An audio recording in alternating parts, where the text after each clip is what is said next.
Think Forward. Think Research Channel.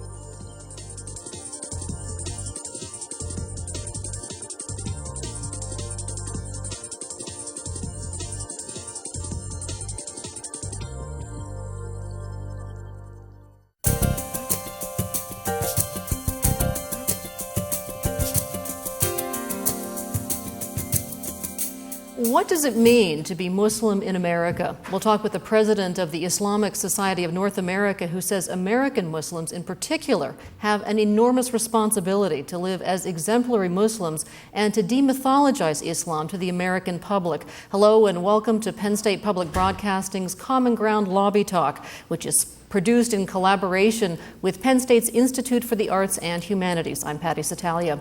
This is an open forum, and we invite dialogue between our special guest and our live audience. Let's begin with an introduction. Dr. Ingrid Mattson is the first woman president of the Islamic Society of North America, the post she was elected to in August of 2006. Raised Catholic in Canada, she converted to Islam at the end of her undergraduate studies, then traveled to Pakistan, where she worked with Afghan refugees.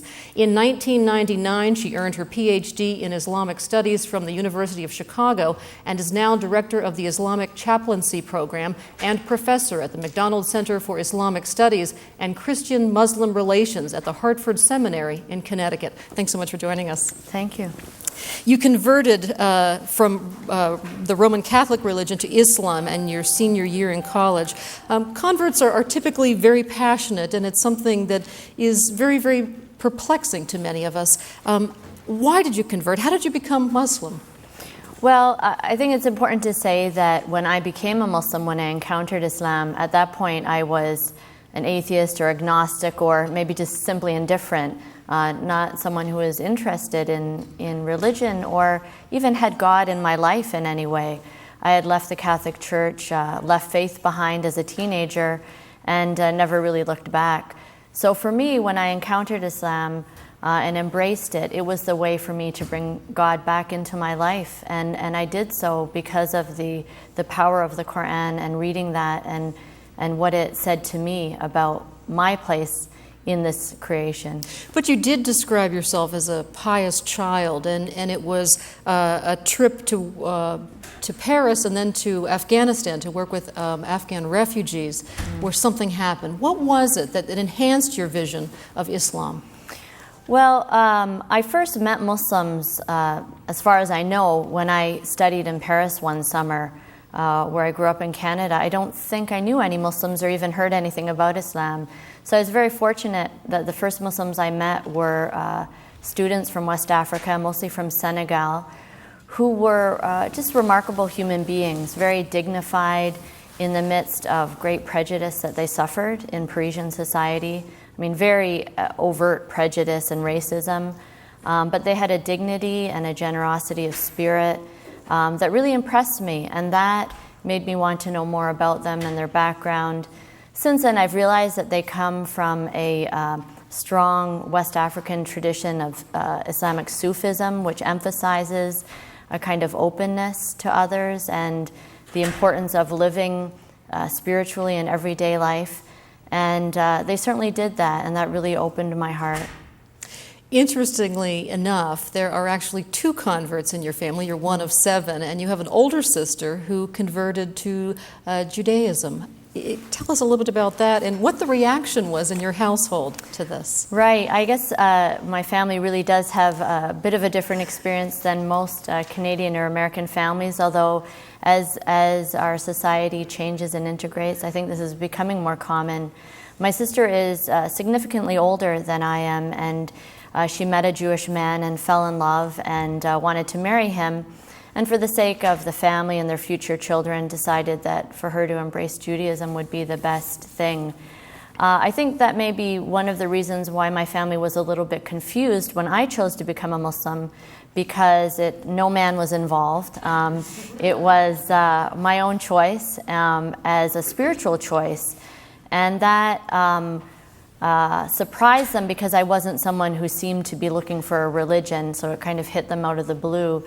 And not knowing any Muslims or anything about Islam, they were concerned. They didn't know what this would mean for my life, so it took a little bit of time for them to be able to become comfortable with it, realizing that it was something that that I could live and have a good life with. Help us understand this.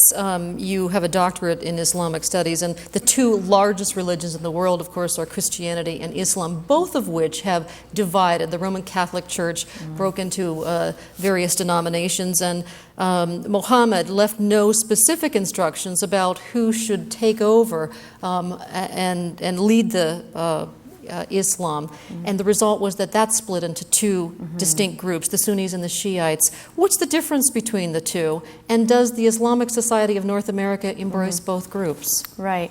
Well, the major difference between Sunnis and Shiites is a theological difference based on the idea of succession to the Prophet Muhammad, and specifically who is authorized to interpret the Quran and the Islamic principles authoritatively. Shiites believe that authority was passed down to specific individuals in the Prophet's family, whereas Sunnis believe that it's the collective responsibility of the community to struggle with these texts and precepts and come up with their own conclusion. The Islamic Society of North America is open to all Muslims. Demographically, we are a majority Sunni, but we have Shiite members, and there's no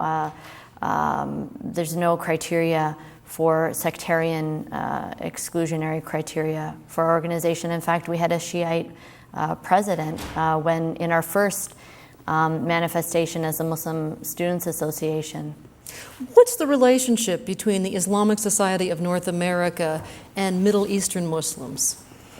The relationship is only one of emotional ties as part of the global Muslim community, but also we have developed primarily out of the experience of immigrant Muslims who came to study in the United States, found themselves wanting to have some sense of community as Muslims in what to them was a foreign land, formed the Muslim Students Association of Canada and the United States, thinking that eventually they would go back to their homes. Some of them did, but many stayed, had families. Their children didn't want to go back to Egypt or Pakistan or wherever they came from. They realized that this was now their home, and then developed the Islamic Society of North America as the next step, as the kind of fully adult organization that would represent all Muslims. And now our membership includes primarily people who were born in this country, whether they're from a Caucasian or African American community or second-generation Muslims whose parents immigrated, but they themselves were born here. The organization itself was established back in 1963, and today you can count some 20,000 people among its members. What's the purpose or the mission of the Islamic Society of North America? Our mission is to be a common platform for the diversity of Muslims in North America, and that includes individuals and organizations and communities. So in fact, our umbrella embraces even more than those 20,000 individual members, thousands more who are represented in the over 300 mosques and Islamic centers that are affiliated with our organization, as well as professional organizations like the Islamic Medical Association that are part of our membership body. Muslims in North America are highly diverse in terms of their outlook, background, in every aspect of demography that you could imagine. And what we seek to do is certainly provide guidance on some issues, but more than that, to provide a common platform for discussion, for dialogue, to engage all the different aspects of this community so that we can come to, if not agreement, at least come to know each other and work for some common goals. You were the vice president of the Islamic Society of North America for 5 years prior to being elected in August of 2006 as president. Many people look at this as maybe the starting point of something bigger, that the significance is not only that you're a woman, but also that you're a non-immigrant. What do you believe is the significance of your appointment? Well, certainly we're at the stage in our development as Muslims in North America where our leadership should reflect who we are as a community. And it's natural that by now this organization should have someone who's a native English speaker, for example. And this is not to in any way belittle the contributions of all those who served ahead of me. They did a wonderful job and built up this organization. But like every other Muslim community in the world, we should be having institutions and leadership that is homegrown and that is really embedded and relevant to the society. So that's what I see as primarily important. Certainly being a female is something that has gotten a lot of attention. And I think what's the most interesting thing is the fact that it was such a non-issue for our members, that it seems that it was a very natural development to them that having served my 2 terms as vice president, I would now have the opportunity to serve as president. So I think for many of us that was more surprising than anything, the fact that there wasn't a lot of discussion about it. There are some, though, and I think it's a minority, who are opposed to a woman leading this organization. And in fact, there are some who use this saying, which is ascribed to the Prophet Muhammad, which translates roughly to, whenever God wants the destruction of a people, he makes a woman their leader. How do you respond to that? Well, certainly there are those people who believe that Muslim women shouldn't have public roles. And the question is, what is their proof for that?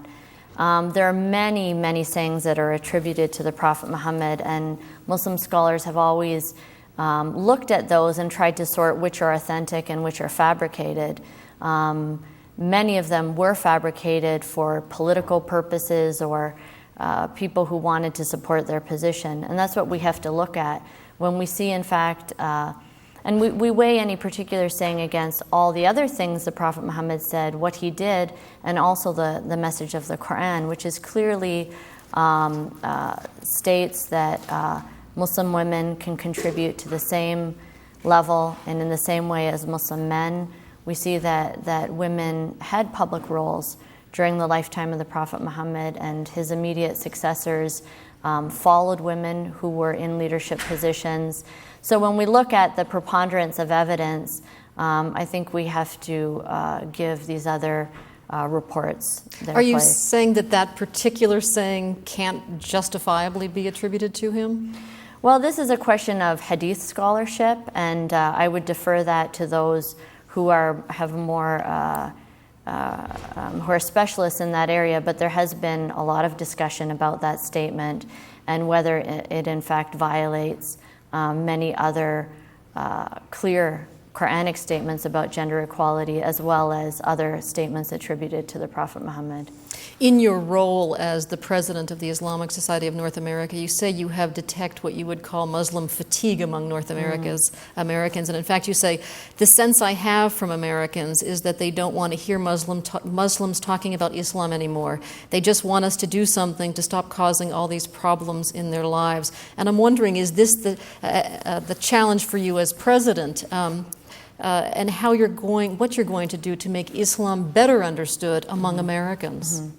I think the first challenge is to show that Muslims are like other people, in that we have our good guys and our bad guys. There are criminals in Muslim societies, just as there are criminals in Christian societies. The United States has around 2 million people in jail, probably most of them Christian. So we don't judge people and a civilization and a religious community by the worst of them. And I think that's the real challenge, because Americans are naturally interested in the ways that Islam is impacting their lives. And the reality is that there were people, and there have been people, who have used Islam to justify violence and terrorism, and in particular, the terrorist acts of 9/11. That's a reality, so Americans are going to be first and foremost interested in that. And they want Muslims to do something about it. We would love to do something about it, but what kind of role do we have? We have our voice, we have our writing, we have our example, but we are not ultimately in control of these people who are doing these things. And I think it's that sense of collective guilt or responsibility that we really have to try to avoid and explain to American people and have them see that it's unfair to put that burden on us. I want to ask you one more question, and then I want to open it up to our audience for their questions. Terrorist killing in the name of Islam, you say, is not the true Islam. Describe the true Islam, the 5 pillars, if you will, to help explain for those who don't know what exactly the doctrine or the underpinnings are of this religion. Well, Islam primarily is about belief in God and about the unity of God. And what that means is that Muslims recognize their limitations. That's why we try to submit ourselves and our lives to in obedience to God. And what that means is that we live our lives first in that awareness. We exhibit that through our acts of worship, as you say, the 5 pillars, praying 5 times a day and ritual prayer, even more than that. I mean, supplications and invocations, but the ritual prayer 5 times a day, fasting during the month of Ramadan, the pilgrimage to Mecca, paying yearly a significant amount of our wealth. In fact, 1% of your salary goes. 2.5% of a Muslim's wealth has to go annually to the zakat, to the charity. For me, I have to pay 1% of my income to the Islamic Society of North America as a member of the board. So that's an extra commitment. But all of these things are to show our gratitude to God, and that's what Islam really is about. It's about showing gratitude for all of the things that He's given us, even our own selves, our ability to speak and to live in community with each other and try to live in the most merciful and humane way that we can. Is there a question in the audience? Yes, I wondered whether you were concerned about the potential for the radical Islam group to become involved in mosques around the United States and sort of dominate the voice of Islam in the United States, and what you and your organization could do in response to this. That's a great question. Thank you. The challenge in American Islam in particular is that we do not have a hierarchical church structure. In fact, we have a very loose kind of voluntary association. And because of that, each community is individual. So there's no, our organization has no authority to go into any mosque and demand that they run a certain way or speak a certain way. But what we can do and what we are doing is developing a set of best practices for mosques and Islamic centers to develop guidelines for those communities, how their governance structure should work, what qualifications there should be for imams, what's the kind of training that an imam should have, and to then, once we have developed these guidelines, offer training programs. So we have a number of training programs for imams to help them understand their context, especially if they've come from another country, because the reality is that many communities are still bringing imams who have been trained in other countries, who may be good preachers, they may be good theologians, but they don't understand necessarily the context of their community here. So we're putting a lot of energy into that, trying to help orient them, train them, and then ultimately and ideally have our own seminaries in this country where we can have our own children and our own young people be a generation of leaders. You say that American Muslims have a special obligation to help stop the violence that is committed by Muslims in the name of Islam. Why do American Muslims have this special duty to do that? Well, as I said before, we don't necessarily have any special power, but we do have an obligation because we have the freedom to talk about these issues. And the reality is that most Muslims in the world live in environments where they don't have that freedom because their political rights are suppressed, Their freedom of speech is very limited. They may not have access to the resources that we have. So there's a moral obligation for us to exercise that kind of leadership. And it doesn't mean there's anything special or unique about Americans, but we have this rich, diverse Muslim community. We have Muslims from every part of the world. So we can draw upon their experiences, their heritage, their perspective, and debate these issues in a free way, so that we can then encourage a discussion in other countries. The other thing is that we're Americans, we're part of this country, and the United States is heavily engaged in Muslim countries, in their economic policies, their political policies. So we also need to look at it as American citizens. How can we be a bridge of understanding between the United States, our policies, and Muslims in other countries? You said that you previously never spoke, for example, about suicide attacks committed by Muslims in the name of Islam. You said that you didn't avoid the subject, but that it really wasn't something almost on your radar screen. What prompted a change in that? Why is that something that you do talk about now? Right. I think many Muslims in America, like many Americans before September 11th, were rather parochial. I mean, this is a big country and we have so many things going on here. We don't necessarily see our connection to what's going on in other countries. And my major concern as an educator and as a Muslim leader was the development of our organizations here in this country, our schools, our mosques, our associations. But when all of us were shocked by the events of September 11th, we realized that if we didn't pay attention to what was going on in the rest of the world, it would still impact us. And so at that point, we had to look closer at the kind of discourse that was happening in other Muslim countries, the way that Islam was being used to justify certain violent actions and take a stand on that, and so we proceeded to do so.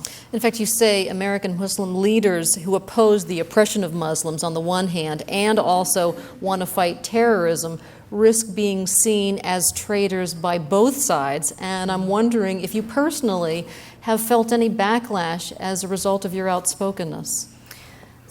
Certainly it's a challenge.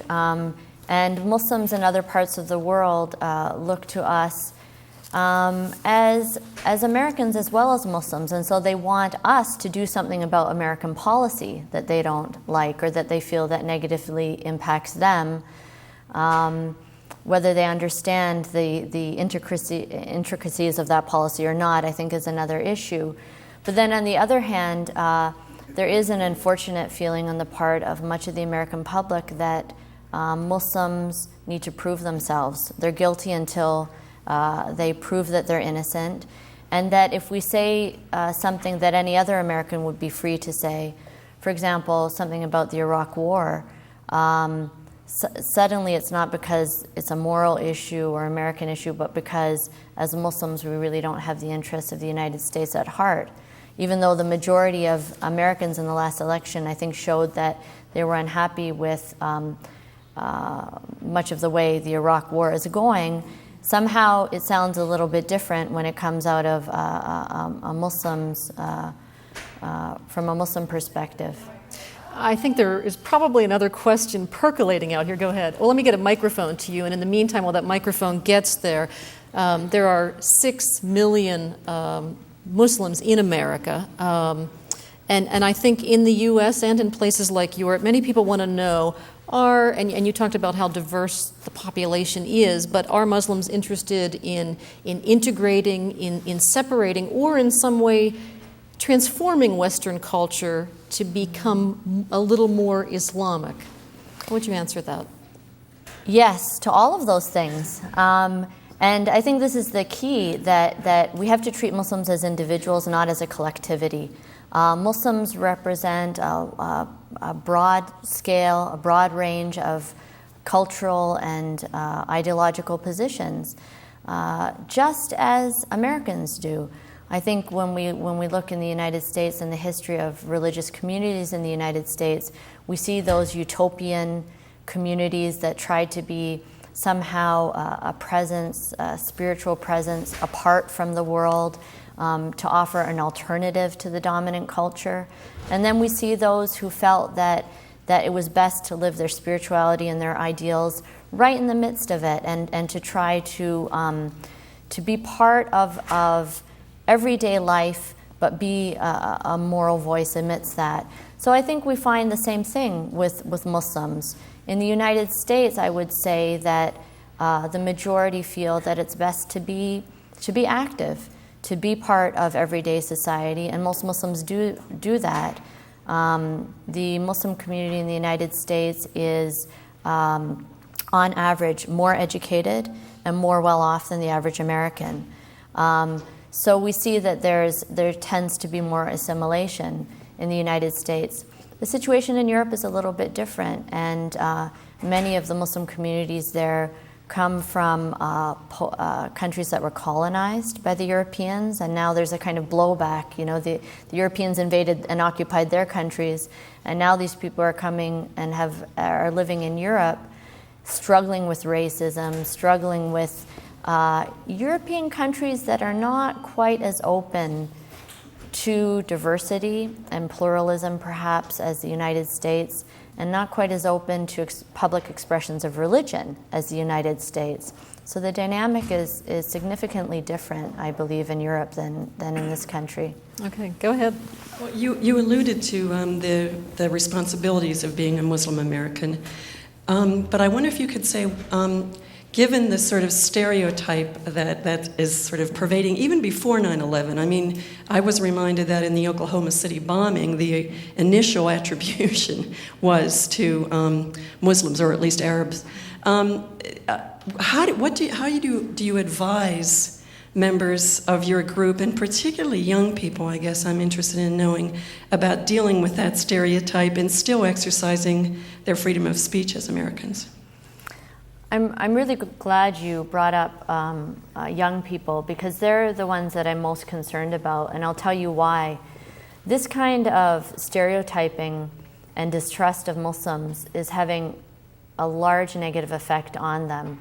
I have a lot of interaction with Muslims who are counselors, psychiatrists, working in mental health fields, youth workers, and they've seen a dramatic rise in depression, anxiety, all indicators of stress because of this. They feel that they can't present themselves just as they are, but they have to somehow explain or prove themselves that they aren't violent. You know, they're just kids. They don't know, they don't understand what's going on in the world, but they're being asked to explain these things. So it's really problematic, and this is where, as a community, we need to work with teachers and those who touch the lives of young people to alert them to this dynamic and try to find ways to ease their stress somewhat. The only solution really is education. It's challenging for a community, a minority community that's at most 2% of the population, to impact the other 98% of the population in a positive way with their message, when at the same time we're constantly being bombarded with images overseas of war in Iraq, of this kind of violence. So it's an enormous challenge, but I have to say that we're also very fortunate that we are not alone in doing it.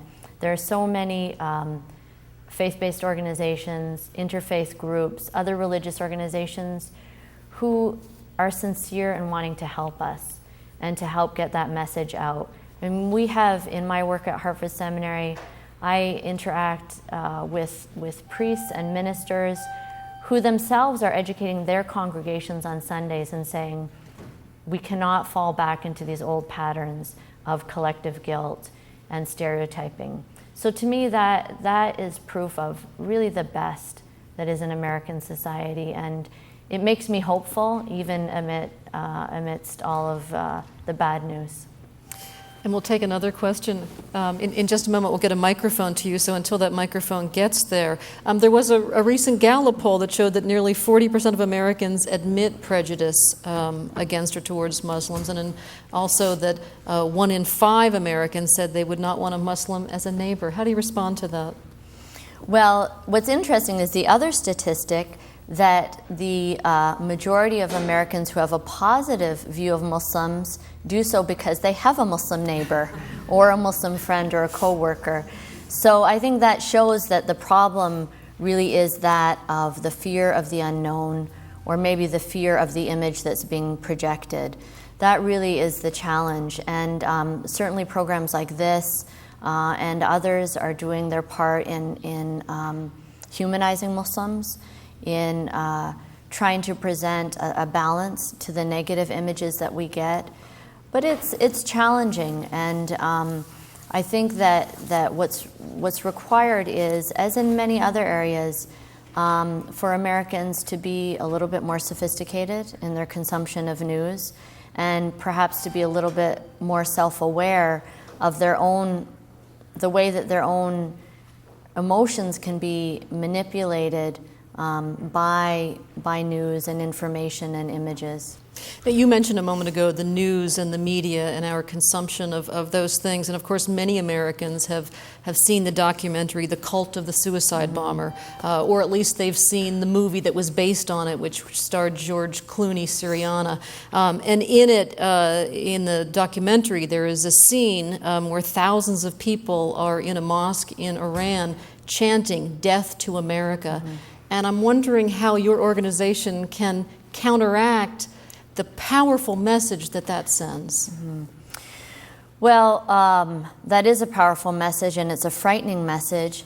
And it's also frightening when we look and we see that even in America, there are churches where the message on Sunday is that Muslims are evil. Muslims are people who should not be part of this country. That the government should use its power, in fact, to subdue Muslims. Those things happen in this country, and when I see those group pictures, I remember the pictures that we saw of Nazi Germany, where you would have Hitler talking in front of large crowds of people and whipping up their emotions.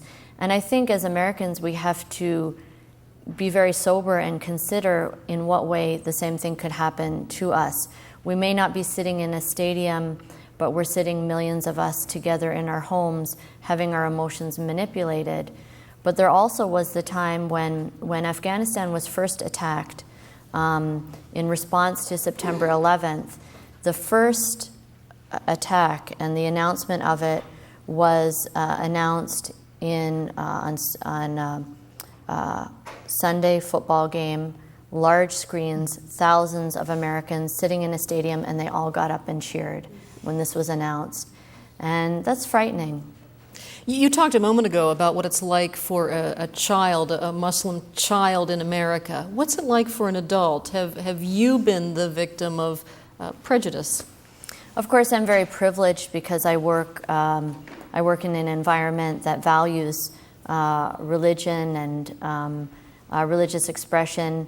Of course, walking down the street, people wouldn't know that, and I've had my random rude comment here and there, but far more positive comments, far more occasions of people just giving me a smile, clearly wanting to say, it's okay, I accept you, even non-verbally. But there is a concern. Many people are having increasing challenges in their workplace. We've heard many more cases of employment discrimination, Muslims who are being fired or prevented from promotion in their job because they are Muslim. Certainly the number of hate crimes generally has increased enormously. The Council on American Islamic Relations has been documenting that, and the numbers are quite frightening. So there is a problem. There is a problem, and it's at that point incumbent upon the government to really take leadership. Fortunately, the Department of Justice and the EEOC have taken a number of cases and have done a good job. But at the same time, we have this kind of mixed message. You have those cases, and then on the other hand, we see the mistreatment of prisoners, of Muslim prisoners. There was recent news about Jose Padilla, who has been virtually tortured as an enemy combatant. And when ordinary people see that this kind of thing is going on, I'm afraid that it might give them some kind of license to feel that they too can mistreat Muslims.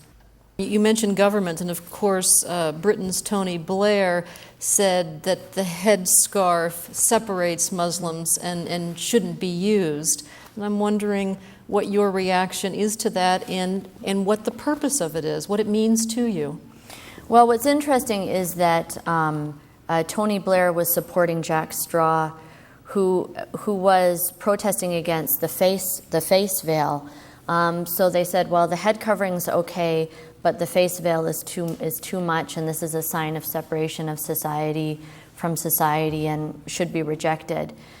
And I don't know if you've been in London, but I've walked around London before, and I've seen some really interesting ways of dressing. I've seen 9-inch purple mohawks. I've seen multiple facial piercings, and I've never heard the British government comment on any of those modes of dress. So clearly there is selective treatment there, and I think it's unfair. These women should be free to wear what they want. It's the government's job as the servant of the people to represent the people, not to dictate to them their way of dressing. Whatever I feel personally about the face veil is something else, but I certainly support the right of individuals to wear what they wish. And so this was simply a politicization of an issue that should never have been said. Okay. You had a question, sir? Yes. Do you believe that the American news media have been fair in their presentation of the situation of Muslims in America, or do you think they have contributed to the problems that you're talking about? Well, the news media is diverse, and I've had great experiences with commercial media, but public television and radio is much better, and that's just the reality. Commercial media is about making money, and it's things that are sensational, that make money. Conflict attracts attention. I think of the Pope's visit to Turkey, and what was interesting was you could see that the media was looking for conflict, and they kept framing this visit in terms of conflict when in fact any fair observer would have said that the real story was the lack of conflict, and the real story was that in the wake of a number of incidents in Europe where there were this tension and stress between Muslim communities and others, that things worked out quite well. So I think, I don't think we can ever really change that because that's the nature of commercial media. So we need to be sophisticated observers of news, I think, and consumers of news. And we'll get a microphone to, can we get a microphone to someone here? Could you talk a little about the Muslim definition of God and how it might differ from the Christian notion? Well, the word God that is used in the Quran, Allah, the primary word, is the same word that Christian Arabs use to call God. So in terms of whether this is the same God or a different God, I think we have to say that certainly the Quran recognizes that there's one God and that people have approached God through different ways. Christians, generally, you have to believe in the divinity of Jesus to be a Christian. I think that most Christian theologians would say that not accepting the divinity of Jesus would take you outside of Christianity, although there are certain Christian theologians who would say otherwise. But that really is the main difference. Muslims see Jesus and all the prophets as perfect recipients of the divine light. And as one of my colleagues, Timothy Winter, who's a lecturer at Cambridge, said, is that what the Muslim view was that Christians mistook the perfect mirror of the divine light for the divine light itself. So really that's where the difference is.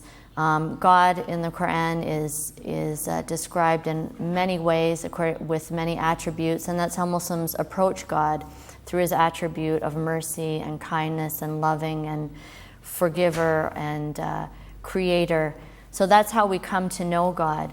Sometimes people say that the Muslim God is so transcendent that he's unapproachable, but that's clearly not the case.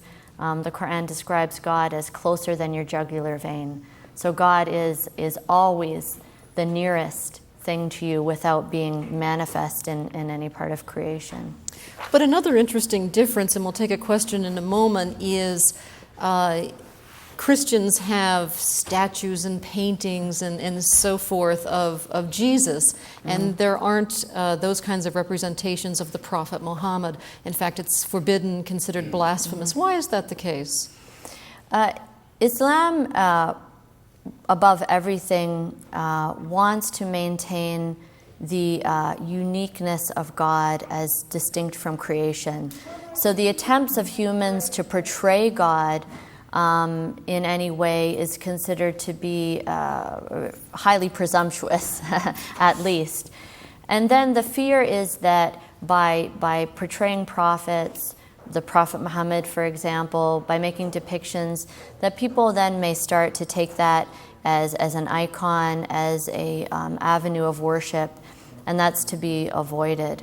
So that Muslims try to maintain that connection of God, that connection with God directly through prayer, but also by embodying the actions of the Prophet Muhammad that taught us how we can approach God. What way should we pray to find that path to God?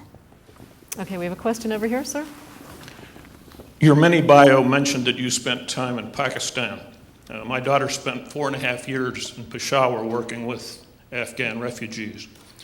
I can't well represent her comments, but in effect, she would say to you that a great deal of so-called Islamic practice is pagan. It has nothing to do with the Quran. And in fact, while she was there, mullahs were giving her grief all the time. They would say the Quran says, when they could neither read Arabic nor speak Arabic. And she, in fact, had the Quran translated into Urdu, emphasizing women's rights and emphasizing sanitation and health because of the terrible practices that apparently these men perpetrated, especially in things like childbirth and so on. I'm seeking your comments on that particular point. Right. Well, there's certainly different levels of education among Muslim people, and the Quran emphasizes the need for learning, for knowledge, and knowledge not just of Scripture, but of the natural world. And this is why we see that at the height of Islamic civilization, that Muslims were at the forefront of medical knowledge, for example, discovering the mysteries of the circulatory system and others. So when we see Muslims in certain parts of the world who are resisting modern knowledge, who are in fact resisting even much literacy in religion, it is troubling.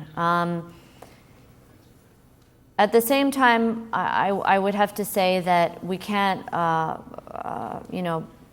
brush them all off. I met remarkable people of great spiritual depth among the Afghan people and in Pakistan, despite their challenges.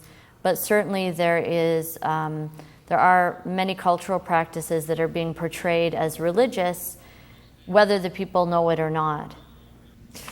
We'll look for another questioner. Our microphones will come around. Oh, you have one. Great. You mentioned diversity before, and I understand that your society likes to promote pluralism so that everyone can have their own identity of Islam. But isn't this also difficult, and how do you deal with the differences of viewpoints and when maybe you see any conflicts come up? And also, for the new generation of non-immigrant Muslims, how is your society helping them to find their way in identifying with Islam? Well, this is one of the biggest challenges is to, on the one hand, provide guidance in those areas where we need to take a stand, and on the other hand, keep the door open for respecting other opinions. Famous or maybe infamous issue is the issue of moon sighting, where we have to make a decision on the method by which we will decide when the new lunar month begins. That's important to know when the beginning of Ramadan starts for fasting, when we celebrate the Eids. And there are different ways of doing that. People feel very strongly about the different methodologies that are employed. Our society has taken a certain position that we believe is the best position for Muslims in North America, but not the only position. And so it's being able to say, look, there are a variety of equally valid positions, but this is what we believe is the best. That is challenging for some people who just want one answer, who want a simple answer. And certainly in my teaching, what I try to do is to let young people come to terms with that, come to terms with the diversity that is present, and that they have to recognize in Islamic legal reasoning at the same time to be able to make a decision. I mean, you can't just say, okay, there are all sorts of opinions. At some point, you have to take one yourself and then feel a certain confidence in that. All right, we have a question down here. I'm interested in Sufism, and I would like to know what is the relationship between Sufism and Islam, and why we haven't heard much about Sufism in the West. Mm-hmm. Sufism is the mystical tradition in Islam. It's part of Islamic religious life and culture. Sufism in its various forms is everywhere in the Muslim world. Traditionally, in the pre-modern period especially, every Muslim had a legal school that he or she followed, a theological school, and also a spiritual tradition. Through the different Sufi brotherhoods. Now these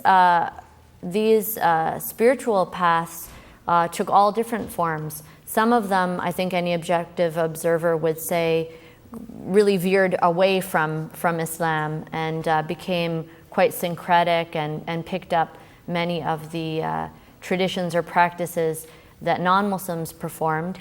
But the majority of Muslims stayed within Orthodox Islam, but Sufism was an added discipline to enhance their spirituality of Islam. I think many Americans know about some Sufi figures, people like Rumi or Hafiz, who were great poets and also Sufi leaders. But it is something that perhaps is less well known, again, because good news travels slow and bad news travels fast. We talked a moment ago about Pope Benedict and his 4-day visit to Turkey, to Istanbul. He prayed in silence for 2 minutes beside an imam, facing Mecca and in Istanbul's famous Blue Mosque. His guide in Istanbul said that gesture was more powerful, more meaningful than an apology. And I'm wondering if you agree and how far you think that went in healing the rift that was caused by his earlier statement. Well, I think there's two separate issues. I'm not fully satisfied with that that the Pope understood the reason why people were upset with what he said. So I'm not quite sure that he still got the message about that. It wasn't just about hurt feelings, but it was also about the factual basis for what he said. But I thought he disagreed with that statement anyway, because he followed up his remark, and he said, "Show me just what Muhammad brought that was new, and there you will find things only evil and inhuman, such as his command to spread by the sword the faith he preached." But he went on to say that violence is incompatible with the nature of God and the nature of the soul for all faiths. So I thought some people agreed that he was disagreeing with that statement, not confirming it. Well, I think it's up to him to clarify his intention in his remarks. Having read the whole speech, I do think there was something problematic. But what I would like to focus on is the fact that whatever that was about, the good news was that he did not cancel his trip to Turkey. The Turks greeted him, by and large, hospitably, graciously. For a country of approximately 80 million people, there were really very small, tiny demonstrations relatively. And the fact that he was allowed and invited into the Blue Mosque, what Turkish Muslims would consider to be their most important mosque in Turkey, shows that we understand that we won't always agree with each other, that sometimes we will hurt each other, but that doesn't mean that we have to cut off relations. And the fact that we have, as Muslims and Catholics in particular, over the last maybe 10 years or more, have been working very hard to establish good relationships, ties, alliances, paid off at that moment. That we were able to fall back on those relationships and say, you know, this was unfortunate, it was hurtful, but that doesn't mean that we can't continue to dialogue and try to work for greater understanding. As a Muslim, very interested to talk about how we deal with difficulties, because when we have public discussions, inevitably because of the context in which such discussions take place, we try to emphasize, and I think this is a good thing, the good news and the positive.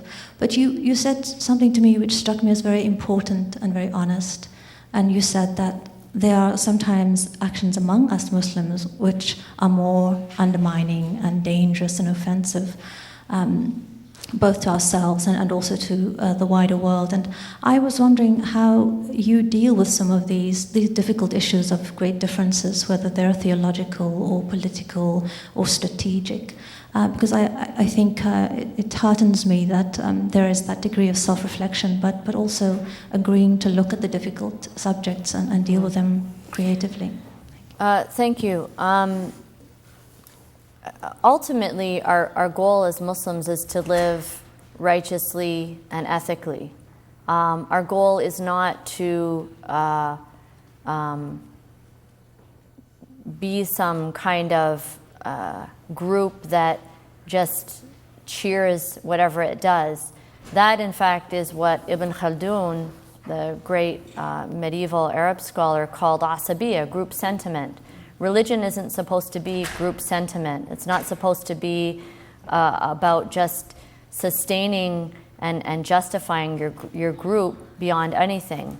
Yes, we're supposed to build community, but what is that community built around? If it's not built on piety and righteousness and the search for what is good and better, then there's no value in it.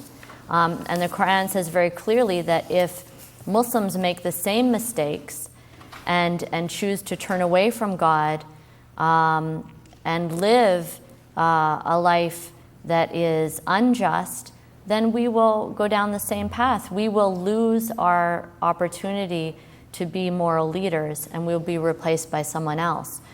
So that's the priority. To me, the priority is our own internal structure, our development as a community. We do have to defend ourselves from external attacks, but we have to be proportionate. What is an attack? Clearly, legislation that discriminates against Muslims and impedes Muslims' abilities to live as Muslims is a problem. That is a real threat. And we face some of those threats, and we need to put resources into defending ourselves And unfortunately, when we do that kind of defense, it takes away some of our ability to deal with our own internal problems. After 9/11, so much money in the Muslim community and human resources went into legal defense and to defend the civil rights of Muslims in this country that could have been put into, developing our institutions to be more responsible and responsive to the needs. So that's unfortunate, but it's something that we have to do. And I'm happy to see that there's an eagerness and a hunger among Muslims to take responsibility for their own communities. And I love to see that. I love the fact that there are many Muslims who say, you know what, this is my mosque, this is my community. I'm not going to just sit back anymore and listen to some speech that is offensive, that is sexist, that is whatever.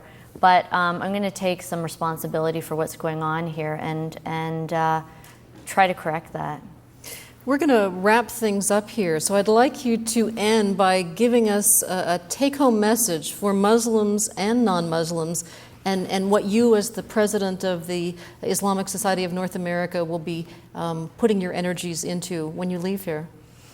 Well, my main message is that as a religious person, as someone who's trying to please God, I have to say that we need to do a better job, all of us.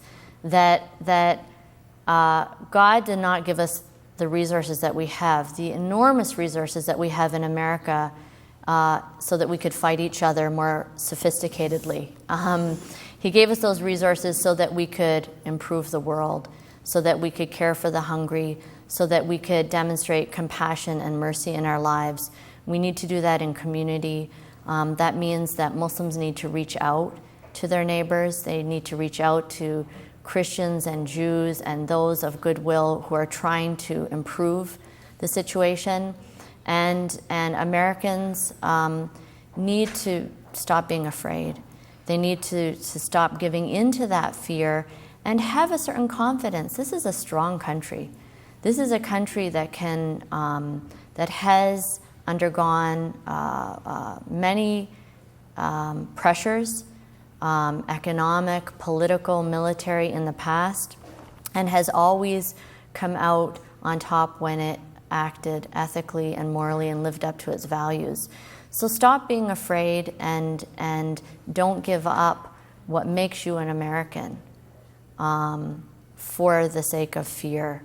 And if you reach out to your Muslim neighbor, you will find, by and large, although there are some of us are rude and obnoxious and not that nice, but I think by and large you'll find a good experience with most of us. And your priorities in the coming year? Priorities are standards, and developing a new generation of Muslim leaders who are going to work in this country to make Islam a responsible, relevant, dynamic faith community. All right. Thank you so much, Dr. Ingrid Mattson, for being with us. We really appreciate it, from the Hartford Seminary in Connecticut. For all of us at Penn State Public Broadcasting, I'm Patty Satalia. Thanks so much for joining us. Very nice meeting you. You did a wonderful job.